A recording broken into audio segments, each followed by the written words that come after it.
One of my frustrations with publishing in the past was it all felt very opaque.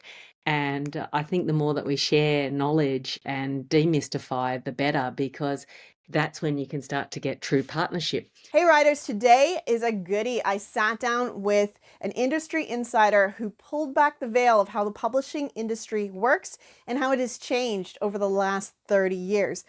It's kind of ironic considering that 30 years ago, I put my manuscript in the hands of an editor at Scholastic Books, and today I am sitting down with an editor, publisher, and agent and has worked in every aspect with a specialty in sales. Get your notebooks out because this one is a doozy. Hey Lou, how are you going? I'm great. It's fantastic to see you. Oh, it's good to see you too. And I'm going to get to ask you some questions that I've always wanted to ask you, so I'm pretty excited. Because a lot of these, I don't actually know the answers to. Well, So hopefully I before might. we're yes, hot seat. Can you tell us first a little bit about your history? So when I met you, you were running the author people, but I'm sure that's not where Mhm. your journey started. So do you want to? Well, my work journey, and I think that's what we're really talking about. Although it's harder and harder to disconnect the two these days. Really, I grew up in publishing. So my father came to Australia from the UK with Penguin Books, which is a pretty amazing story in its own right. He worked with Alan Lane, who was the founder of Penguin. So I grew up with stories of publishing and around authors, and both my parents actually worked in publishing, and I didn't necessarily plan to be in publishing. That was always something I was always really interested in, storytelling and connection. And then this is the olden days, over 30 years ago. I was lucky enough to get a job as a sales rep, which is not what I planned to do. So, I had a degree in literature, and I thought that if I was in publishing, I'd go down an editorial path. By default, I came up through sales and then marketing, and discovered that I really enjoyed that. And then I kind of, I don't know, again, got lucky, was in the right place. I don't know. I seemed to sort of move through pretty quickly, and at a pretty young age was leading sales teams. And so at 25, I was the national sales manager at Random House at the time. And then I sort of did, I'm trying to do the really truncated version. I've moved around different publishing houses because I've tended to always have a bit of a thing of, I seem to do about 6 years, and then I do a cycle, and then I'm ready for change. In amongst that, I went traveling for a period and came back, and I was I was the managing director of Simon and Schuster for a while, and that was just before I met you. And I left Simon and Schuster to found the Author People, and that was because I was seeing so much interesting and challenging change in the industry, and I saw a really incredible opportunity in that space. And then, yeah, since then I had the Author People for a couple of years. Then I headed up the publishing operations at Murdoch Books, worked for a Miami-based publisher for a bit, and I've just founded Key People Literary Management with Jean Rickmans. Yeah, it's fantastic. It's a It's long, such an long amazing drawn out journey. answer. So, So 30 years in the yeah, industry. Yep. yes, Across definitely. every single facet. Yeah. Absolutely. So from an author point of view, it's all kind of mysterious. We kind of know that there's an editor that's going to come and cut our words up. And we kind of know that there's a marketing team that's going to want to commercialize our baby. And we kind of know it's Mhm. not, I'm sure, what the reality is. So since you wore all those hats, could you kind of demystify, like move the curtain a little bit and let us know what all those different Yeah. hats do? Yeah, absolutely. Look, I think first and foremost, the biggest piece to demystify is that publishing is a business. And I think uh, for many authors, or if you want to work with a commercial publisher, it's really helpful to understand that they're running a business and they're going to have different drivers in their business. So I think because it's also a creative endeavor, it's easy to forget that it is underpinned by business, and there are multiple functions within the business that are making decisions and bringing their area of relative expertise into the equation, with the ultimate outcome to be to sell as many copies of that book that obviously the author has invested in enormously, but then also the publisher has invested in. And so I think one of my frustrations with publishing in the past was it all felt very opaque. And I think the more that we share knowledge and demystify, the better, because that's when you can start to get true partnership. And often within a publisher and like many other businesses, sometimes things can be a bit mysterious even within the publisher, between departments. So the more that everybody understands what they all bring to the table, and the more that we can then share that with an author, the better. You're really coming on board with a team, and the publisher has their core area of expertise, but also often they're the messenger for a whole bunch of other things that are happening within the business. Wow. Okay. I hadn't thought of it that way. That is yeah, like I feel like the publishing industry has names for, and maybe this is part of the opaqueness or the mystery of it, is that you wouldn't call the person who communicates with the contractor, which is basically the writer, right? You wouldn't call them a publisher in any other business. You would call them, the what you would call it, like the project manager. Would that be kind of like the same kind of role? Yeah, yeah. So, and or a producer, or a producer, maybe. Yeah, like in a movie thing, the producer of it, yeah.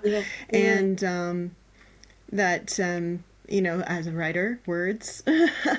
I love that it's a unique word, but possibly also has this like bad side in that you think like the publisher is the building, that's publishing your book. It's like the printing press. It's not a human being that is trying their best to see that your book is getting published. And like the sales team wants, like everybody kind of wants the same thing. Like once the book has been accepted, everybody wants the same thing. And everybody, I imagine doesn't get into it without loving books, without loving the written word. Or if they do, I imagine they move on pretty quick. Well, not everybody within a publishing company does, of course. So somebody in the finance team may not be particularly, may not have got into it because they love books, or somebody within a marketing team may love the idea of books, but it's not their key driver. And I think we're seeing that shift more and more as it's become more of a business. Having said that, it is mostly populated by people who are pretty passionate about writing books, words, ideas. What you're doing, Jo, is fantastic, because you're giving people information that they might not get otherwise. And I know how hard it is to access that. And I always feel like the more information we can share about this amazing world that we're all in of books and writing and publishing, the better. So share the love, and like, subscribe, do whatever you need to do to get this on the radar of all the other people in your life as well, so they can get some of the goodness that you're sharing. Thank you. So let's bring it back to your personal journey now that we've kind of moved that curtain a little bit. So you obviously would move around for personal reasons, but like you stayed in the industry. Is there any particular, I'm trying to ask this question okay, so since you had so many roles and so many jobs, could you the great thing about this job, and if you're comfortable, maybe like the thing that wasn't so much fun, and maybe why it was so great to move? Yeah. And look, my moves have sort of often been quite organic. And it's not like I was moving all the time. So often my roles developed within businesses. So Mm-hmm. somewhere like Random House, I was given access to a variety of roles because the business was going through so many changes, successive mergers, that kind of thing. And so there was a lot of restructuring going on within the business. Um, Sure. and I left Random House when I was in my early 30s because, to be honest, I was a bit burnt out through all Mm. of that. And believe it or not, at 32, I thought to myself, I think I've achieved everything I need to in my career. There's more to life, and I'm going to go quit my job and go traveling. And I guess that's been a bit of a theme for me, is when I feel like I've contributed all that I am able to, then I'm driven by feeling like yeah, well, you need to regenerate. And Um, culture. It's yeah. been really So interesting for me to operate in the different environments. how who may not know about marketing, or who may not want their baby like cut up or what have you, how do you approach a situation like that? And what would you say, if you could, like, if there's authors listening who could learn from that experience that you had, and so they don't repeat maybe the delays or the struggles that other authors have had in getting their book from this beautiful thing that they have over here to this beautiful product that can then get published and out in the world. Well, I think you just said a word there, which was product. And I said before that if you're working with a publisher, it's a business, right? So the Mm-hmm. moment that you put your book into the world, if you want it to find an audience, you need to think about the exchange with the audience. And I think, and it is a product. And I remember I've been in the industry long enough that marketing was a dirty word, sales was a dirty word for a long time. But there's nothing dirty about selling as many copies of your work as you possibly can. And if you take a step back from that, there's absolutely nothing wrong. In fact, isn't the outcome that you want that as many people as possible get to enjoy your work? So really, Absolutely. you're thinking then Yeah. about That's those what I things want. just being a measure of success. Um, I also tend to think of it more in terms of connection. So Mm. again, when you're creating a work, and it comes down to what your intention is and what a successful outcome looks like. So I always also still say to writers, write because you have to. And so to manufacture all the pieces from the very beginning, I think can be really tricky. I think you can be mindful of certain genres operating quite well, the zeitgeist and everything else. But to be honest, if you really try and write to that, I think it's quite problematic because you can just miss the moment so quickly. I think it's really important to be very true to yourself. But I think it's one thing to write the work, and it's bloody hard, and I take my hat off to everybody who can do it. It's an extraordinary achievement to do it. But that's only part of it Mm-hmm. because you then need to think about the audience and why they're going to be interested. Because you might have written the best thing ever, but if nobody knows it exists or nobody knows why they might be interested or why they might want to tell their friends about it, well, you know, we could get a bit philosophical here. Does that make it of any less value or not? It depends what you want to achieve, from it.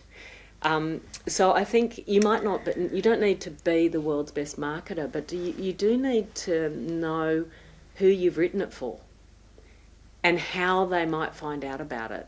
So thinking about it in those terms rather than suddenly thinking I have to be a celebrity author. Because really we know then in terms of connection and the ways that you might be able to connect with your audience, what they're going to buy into is authenticity. Mm. They're going to buy into the idea of why you've done it. So again, you can be yourself. Which is And good news.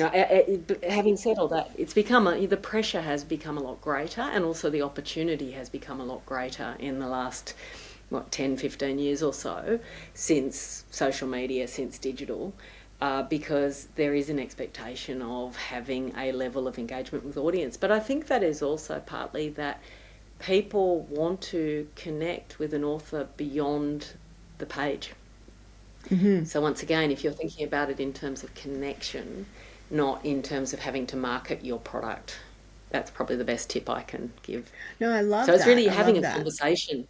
Yeah. So you're having a Yeah. conversation with that audience through the pages of your book. But a lot of people are really interested in having a conversation with you as the creator beyond the pages of your book. So the book's just one way of having that conversation. Absolutely. So you said something, and I think that that's worth, after 30 years in the industry, you would have seen the change to digital, the change to audio. My husband owns a bookstore. People are still reading books. And, like, I don't think we need to Yeah. get scared. I'm not trying to, like, freak everybody out. But Yeah. people have started taking, like, my husband is in the other room reading a digital book, like a book, because that's where he got that copy of that book.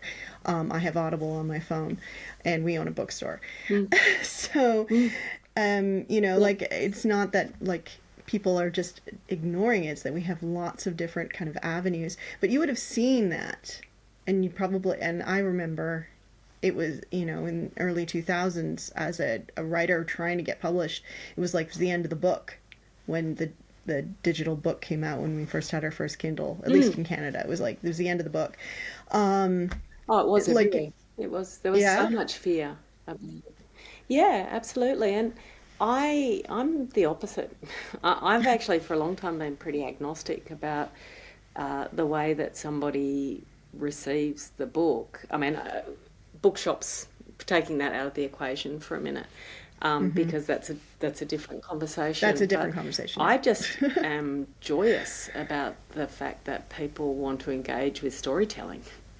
And if there are more ways that they can access those stories, or that they can access those stories in a way that works for them, and so many people are not only accessing in one format, because it depends on where you're at and what's going on, and what you're doing in your day. I think that's incredibly exciting, and I've definitely been around for long enough to see all those changes, and it's been incredibly exciting. And of course, it's thrown up different challenges, uh, but it comes down to, does each format, or does each experience that accompanies that format, like going into your bookshop, does it satisfy the audience again, right? And change happens, so there's no point really in um, in trying to sort of stop that. But Yeah. what is important is to keep promoting the relevance of storytelling, and the value that comes from the connection, that comes from the sharing of stories, from creativity, from getting us to think about ideas, and all of the well-known benefits that come from reading and story sharing. I can just tell by the way you're talking about storytelling that you have a passionate for it. And I feel like that's a good segue to talk a little bit about your new management business, because I Hmm. feel like that would be coming from the passion. Can you want to tell us a little bit about that? Because that's really exciting. That only happened like last week. Yeah, yeah, it's very, very, very new. Yeah, look, I think I'm really passionate about story sharing, because it's for me, the big driver is always around connection, and I know what sharing stories can give us all, and it connects us, it unites us. Um, I'm also because I've been doing this for a long time, I'm quite passionate about the commercial aspects, and the functions of operating a business, and particularly if you're running a business that can do something good in the world. That's a pretty magnificent thing to be part of. So I guess the new business that I've set up with my partner is fusing those two things. It's how can we get more of those really great stories into the hands, ears, hearts, minds of people. We are we've called ourselves a literary management business rather than a literary agency, because we see it as being a bit broader than just literary agenting. And what that means is we're really thinking about all the ways that authors or that creators' work might engage with people. And we talked about different formats. And even if you look at audiobooks, there might be audio originals that don't fit in a full book format, but fit really well in audio. It might be that there's a podcast opportunity around that person. It might be that there are speaking events that they could participate in. There might be commercial partnerships that they could be part of. So it's very much looking at how to really support that connection, but also to work out how to commercialise it in as broad a way as possible. Yeah. Is that because I think a sometimes we model feel like those that two things are mutually exclusive. because I've never heard of I've heard of a literary agent and publisher, Yeah. but I've not heard of this management. So is that a model that exists and I'm just not on my radar, or is this something new? I feel like it's a bit new here. I guess it's really fusing probably a literary agent and a talent manager. That's probably the simplest way to explain it. I just think I'm rattling on and on and on, but really I'm just fangirling all No, over no, here. but that's part of the point, is that nobody should sit in judgment of what is the right way. You know, even when we take it back to the pure space of books, I've always been a really strong believer in it doesn't matter what somebody's reading, as long as it's not overtly bad for them. But if they're reading, that's fantastic. And also somebody might read a piece of, the latest piece of extraordinary literature, but that doesn't mean they don't want to go and read something that's really straightforward and simple. Or, so I don't think we should ever put people into a box. Or say there's a right or a wrong way. So I love that accessibility. I love the democratization, and I think that's what digital brought as well, not just in terms of different formats, but suddenly authors didn't have to rely on a traditional publisher to get their books out into the world.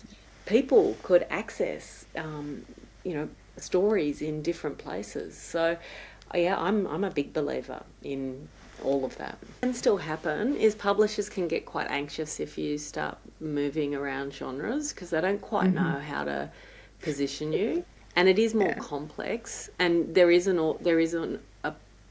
sometimes there's a genuine audience expectation. There's certainly a perception of audience expectation. So I think you just need to be thoughtful about all of those things. And sort of putting my agenting hat on, it can be harder to position an author when pitching to publishers if they're moving across multiple genres, because it also might mean that those books can't sit with the same publisher, and so that can then start to fragment the efforts that go around supporting your writing. Well, I mean, I know that Margaret Atwood didn't write her first speculative fiction until the 80s, but her first book was published in 1969. So she was well and truly established by the time she wrote *Handmaid's Tale*, which is by far her most popular book. But we have her in the general section of our bookshop. We don't have her in speculative fiction. It does cause problems for the bookstore owner, because you're like, where do I put these people? Like, do you put all the Nora Roberts together, or do you separate them? It does because you had to have science fiction separate from. There is a confusion, and and you can get a reader who gets disappointed because it's not the experience they expect. But I don't know the answer to that, because also I think as a writer, you naturally, I would imagine you're naturally going to morph and develop as your career develops, and as you get older and you're exposed to different experiences and your curiosity is piqued by different things. So you don't want to just keep writing the same book over and over again. No. And also the environmental factors change. So something like you talk about speculative fiction, that was pretty out there. at the time of The Handmaid's Tale, but she kind of almost reconfigured people's perception of what speculative fiction was. And Hmm. then suddenly you could have a book sitting in general fiction because it was written by Margaret Atwood. Yeah. And that's cool, right? But if she hadn't Yeah. followed her desire to explore that, then Hmm. everything would have remained stuck in one box again. I'm Yeah. a bit Yeah, stuck on the you boxes really don't tonight. like the boxes. But at the same time, as imagine as a marketer, you understand that um, audience expectations and the fact that you can't have a bare-chested man with long flowing hair on the cover of a crime book because people are going to think it is a Mm. you know a sultry romance and they're not nobody's going to be happy. Yeah. I think you um have to have a cohesive narrative. mhm. Um, but there's room to play a little bit within the narrative, but there needs to be like an overarching story that people can follow in order to make sense of something. So the author themselves has to be a story. I feel like increasingly they do, Yeah, so what and would that's a that look like? massive shift. Well, I think it comes down to, well, I think there are a few reasons they need to be, because the author is being sold on multiple levels. I mentioned before, they're being sold, like a publisher has to buy in to not just this book, but the because ideally what a publisher is buying into is an ongoing partnership with an author. Hmm. It's, if you come back to the commercial nature of publishing again, the best thing that you can get is an author who repeats, right? Yeah, And that you right. can, yeah, and that you can work out how to sort of package them up, how to come up with a marketing narrative around that. Um, and so the easier that is to understand to a publisher, and they can Hmm. see the promise of that, then that's part one, where that the narrative of that author is much more around what they're going to deliver, what experience they're going to deliver to the retailer, to the consumer, and how the publisher can imagine how to package up that experience. When you move to the audience, I think it's a combination. It's about somebody going, this feels like something I'm going to be interested in. But then you want to have audience loyalty. So I guess when you start mixing it up a little bit more, you're asking a little more of the audience. So that's where I think the audience being able to attach to the author as the person becomes even more important, because they're willing to go on this journey with that creator, even if it might take them into spaces that they hadn't necessarily been planning on going to. Well, I mean, that definitely happened with me with Margaret Atwood, and she has a definite style, the way she tells the two narratives. Um, I mean, they're not always the same thing. It's not always a past present thing, but she always has the two narratives going simultaneously. Mm. So even if you pick up Yeah. Robber Bride, or you pick up A Handmaid's Tale, or you pick up Oryx and Craig, the story, the Mm. way the story's told is always the same.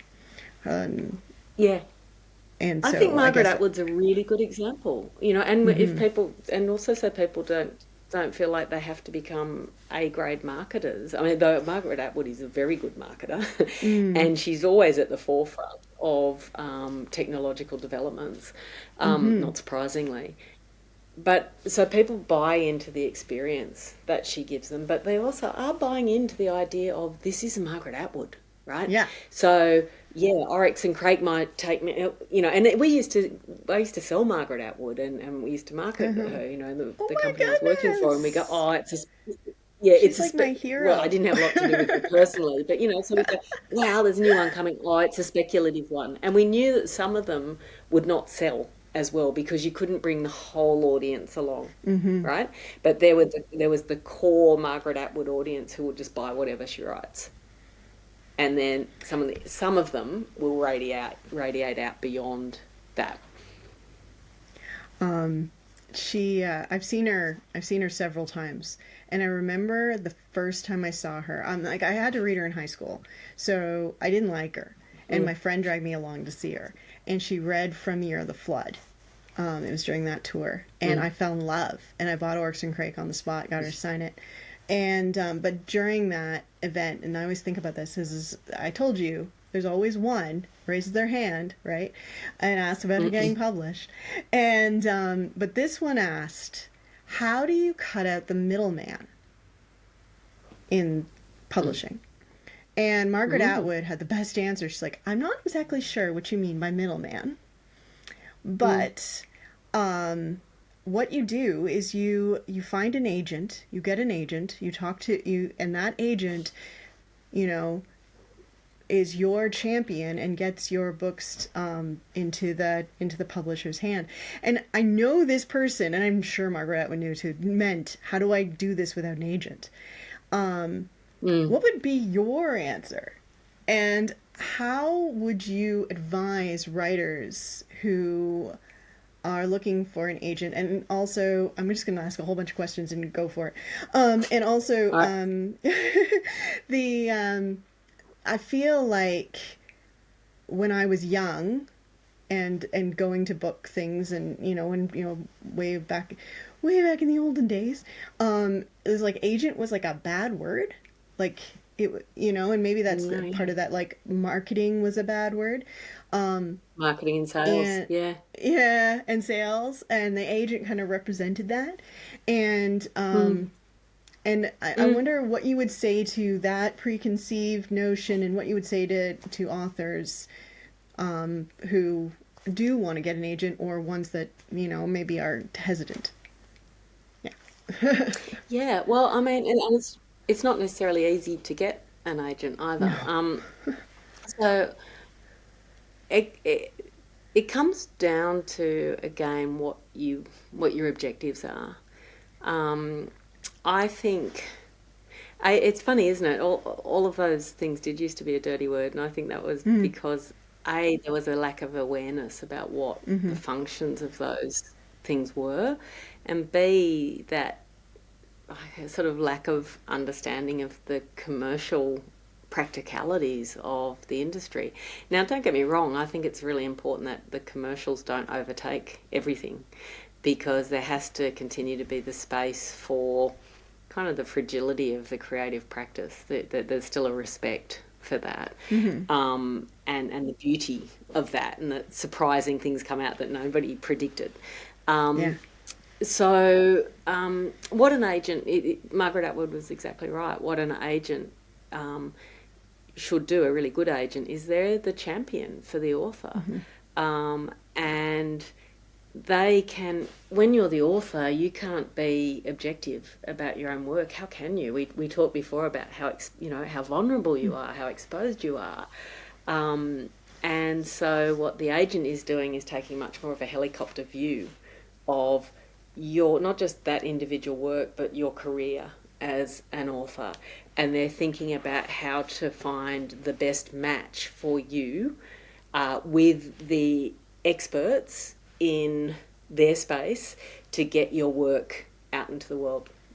So you can sometimes find that directly with a publisher relationship, or you can find that if you self-publish your work. And you self-publish your work, the middle person is whoever's whatever distribution platform you're right. I bet you a lot of self-published authors don't think of it that way.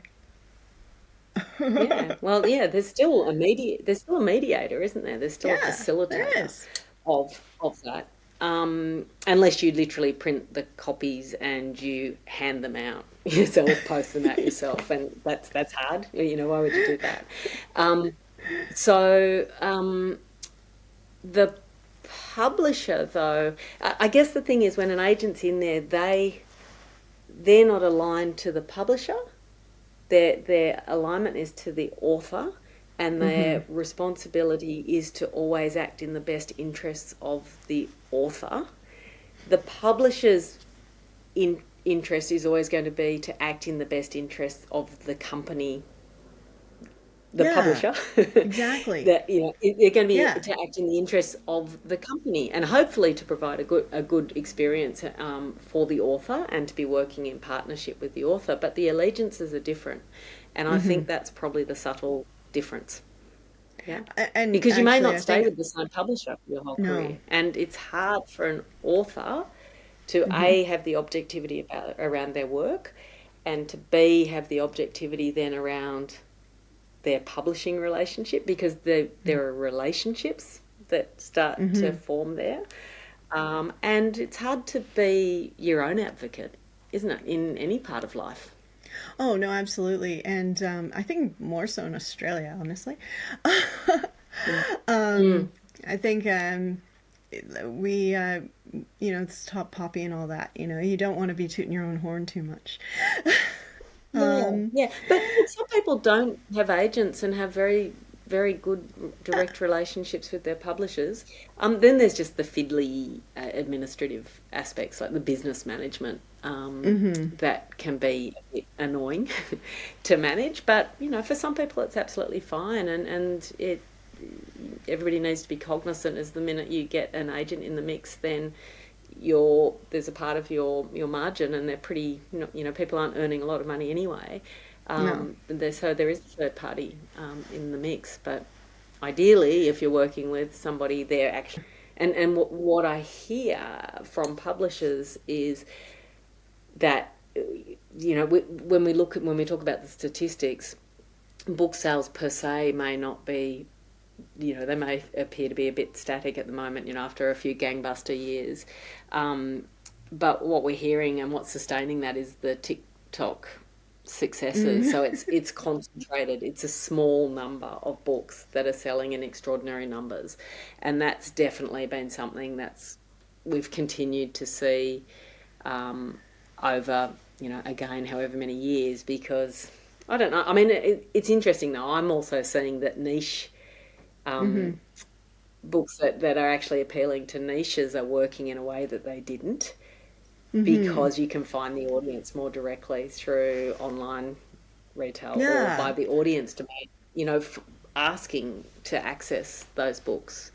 So Hmm. yeah, I don't know the true answer there, but what I'm really saying in a long-winded way is, an agent is not going to be for every author, and not every author is going to be able to get an agent, No, that makes sense. because it's And not I easy. no, no, it's not. Yeah. And I think also, like, you end up in the slush pile of an agent, the same Yeah. way you end up in the slush pile of a publisher. Um, Yeah. it's yeah, Yeah, it's and that's not. hard. It's really It hard. is. Yeah, and I don't have simple answers for people on that. I No, talk to a lot of people who, go round and around, and it's hard. it There's so much is. luck involved in it. But Mm, in the words of Tom Hanks, the heart is what makes it great. yeah. Oh, that's fantastic. So why don't you tell us where everybody can find you? I'll put the links in the show notes, but tell us where everyone can Mhm. find you. And, you know, I know you talked a little bit about the new management, but give it all to us again. And I know everybody's going to want to know, are you open for submissions? I know, and this is where I feel really mean. We're being really. We're not saying that we're not open for submissions, but we're being very focused, because there's a certain level of service that we want to be able to Mm-hmm, of provide, course. and really we are going to be best suited to authors who, have got really a really clear understanding of that audience, Mm-hmm. and have got something quite distinctive to offer to them, and that their work could have the potential to appeal to people across multiple channels and formats. In terms of the business, we haven't even got the website set up. We're literally in the process of setting up the business, actually setting up the company. Mm-hmm. People can find me on my LinkedIn, on my Instagram, which I think you'll put in the show notes. And Oh. I've got my own website. It's just loujohnson.com.au. And very soon, though, we'll have key people, literary management will, keep an eye out for that as well. Should be up in the next few weeks. Well, then it'll be up because this probably won't go live until um, probably October. So probably by then it will be live. Oh, So I'll put perfect. that in the Yeah, show it'll notes all as be well. live. Yeah. So yeah, we can drop Yeah.